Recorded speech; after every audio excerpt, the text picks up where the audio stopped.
Hello there everybody, and welcome to part 9 of my playthrough of Sonic Forces. We've got less than an hour before Eggman's plan goes down. There's no more time. We have to break into the fortress now. Indeed, this is it. Our last opportunity to bring peace back into the world. But when the battle ends, we'll have to part with Sonic. I mean, this Sonic, won't we? Yes. If the Phantom Ruby is gone, I guess he'll be returned to his dimension. Thank you for everything, Sonic. I'll never forget what you did for us. Save the sentiments for later. This is not over yet. We still have a battle to fight. Exactly. This is our last chance. Give it everything you've got. And so that leads us into our next Avatar stage, but first, watch the greatest cutscene in the entire game. Let's go! Go! Take this!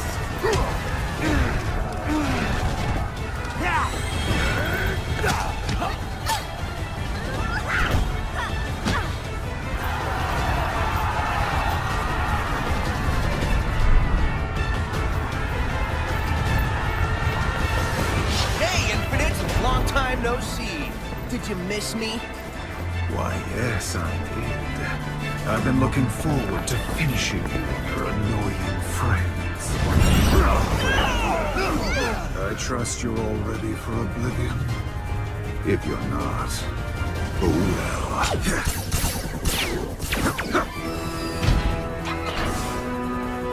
What? Who dares? Target reconfirmed. Extermination mode initiated. Payback inevitable. Omega, you've joined us? Awesome. Is there no end to this annoying insect? I will burn your resistance to ashes, and you along with it.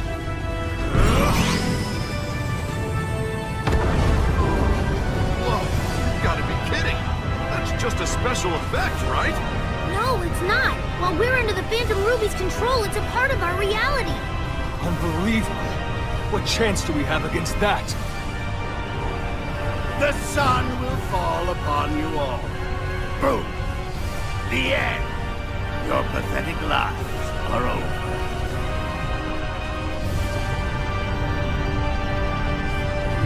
Look, it's reacting. Eggman said something about the Phantom Ruby prototypes. Let me see. Whoa, it is! He said the Phantom Ruby prototypes only react to the person who activated it. That must be you, buddy!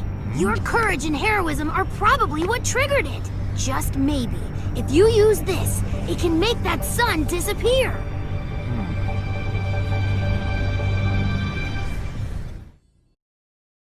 What exactly is Eggman's plan? I mean, think about it.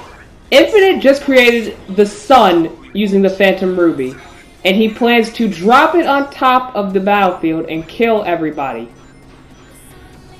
Eggman is also on the battlefield. Infinite will have killed him along with Sonic and his friends. Eggman will not be able to take over the world because he'll be dead.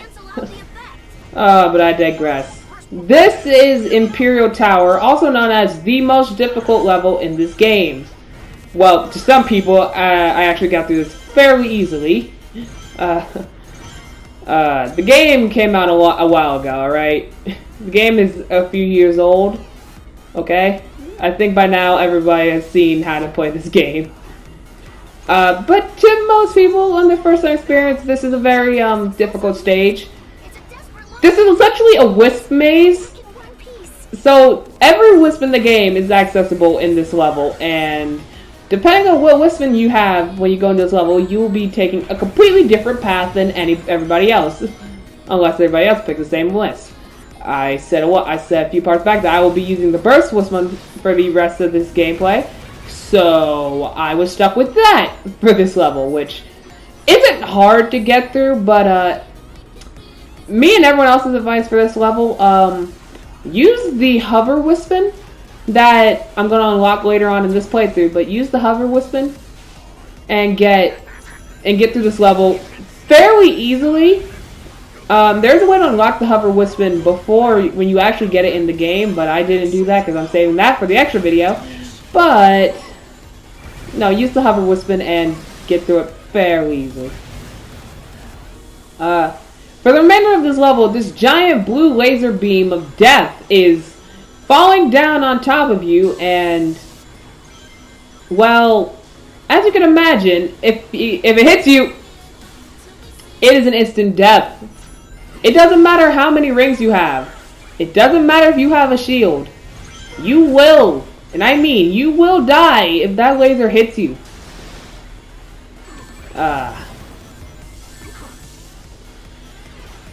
We are nearing the end of the game, folks. Imperial Tower is the Sonic brand Eggman's base level. Well, not Eggman's base, but Eggman's final frontier level of the game. And essentially, every time you get to this point, the game's over. Speaking of being over, you get to this final section when you're running from the giant laser, and just when it looks like it's going to catch you, you get away with that spring. And end the level.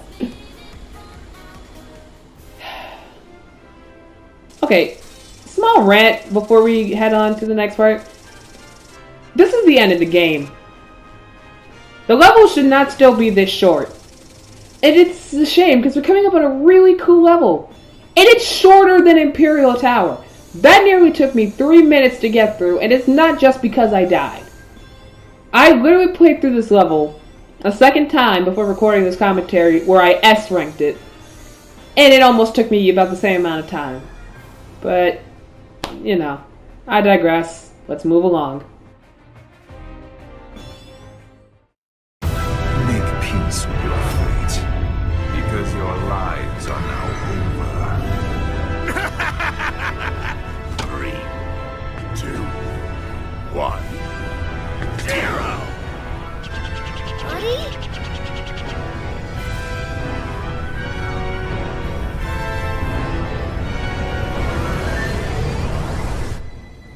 The sun! It's gone! What? What just happened?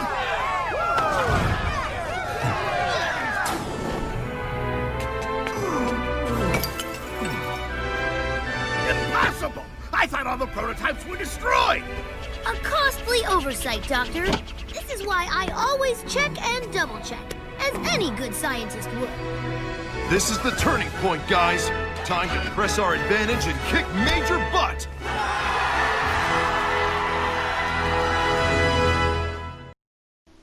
We did it. We stopped the sun from crashing down upon us all. No one's dying today, not even Eggman, who again would have died had we dropped the sun on top of him. Infinite had no care in the world for that plan.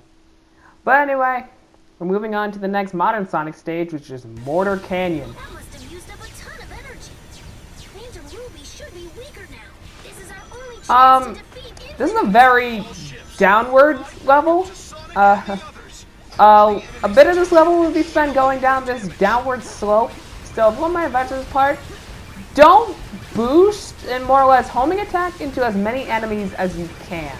Because if you boost, there is a very high chance that you will go flying off the platforms into the bottomless pit that this entire level is sitting on top of. I will go flying later on in this level. I won't die, but you will see me go flying in this level. It's very easy to do that. Like right here. It's not easy to stay on balance in this level. There's one thing I will say this game has its flaws with, is that it doesn't really have you boosting in good places, speaking of which, it's me flying. That part reminded me a lot of Final Rush from Sonic Adventure 2, where if you just jump off the side of the platforms, you can just go flying and skip a whole bunch of the levels. But as I was saying, this game isn't really kind to you in places where you can boost. It's more or less that you don't want to boost. I will share more of my opinions on that later, but for right now, this is actually my favorite modern Sonic level in the game. It's still incredibly short, and I mean criminally short, like about this short. But it is still my favorite modern Sonic level in the game. It's action-packed. It has a lot of stuff that keeps you focused on what you're doing. It's not too easy. You know, it's not your traditional boost to win level that this game is filled with. So, you know, it actually makes you... I'm not gonna say think, but I think it more or less makes you actually enjoy the game, if you know what I mean. Yeah, that's what I mean to say. You enjoy the game. You can actually enjoy what's happening all around you. And I mean, there's a lot of alternate paths you could take in that level that lead you to red rings. As you can see in the level, I got 2 red rings at the start and then just kind of skipped to the 5th one. If I had taken any of the alternate paths, I would have gotten the others. But I think you actually have to jump around in that level multiple times to get all of them. So that's actually pretty interesting.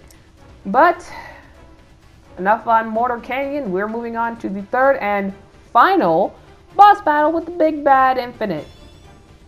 So let's check that out.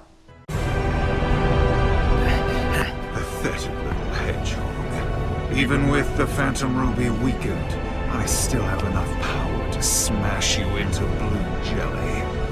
I'll show you how outclassed you really are. I'm in a class all my own. Time to put up or shut up, Infinite. Now, during this boss fight, I want you to really pay attention and then tell me something. Tell me if this boss fight seems familiar to you. What would you like your epitaph to read? How about, here lies the blue buffoon? Why not, here dozes the masked clown? Might as well make it for the person who needs one, right? So Infinite uses the Phantom Ruby to gigantify himself, and then he backs away from you for the entire boss fight, and you have to boost after him while he summons robots and obstacles to get in your way. To hurt him, you have to homing attack into him. Sound familiar to you? Like, at all? Maybe it's because this is a literal carbon copy of the Metal Sonic boss fight. Down to every last detail. Oh, and you having a hard time believing me? Well, how about this? He swarms himself with Eggman's water robots and motobugs, just like Metal Sonic did. Still having a hard time believing me? Well, why don't we throw the Avatar character into there?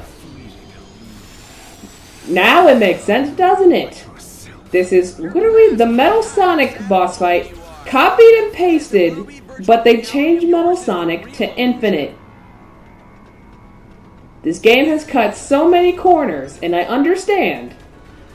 But this is just plain lazy. Oh, but I digress.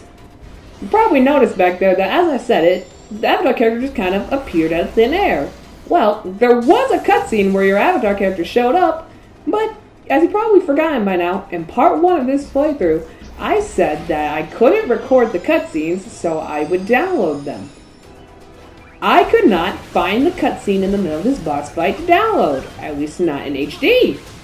So my character just appears out of thin air and you all gotta deal with it.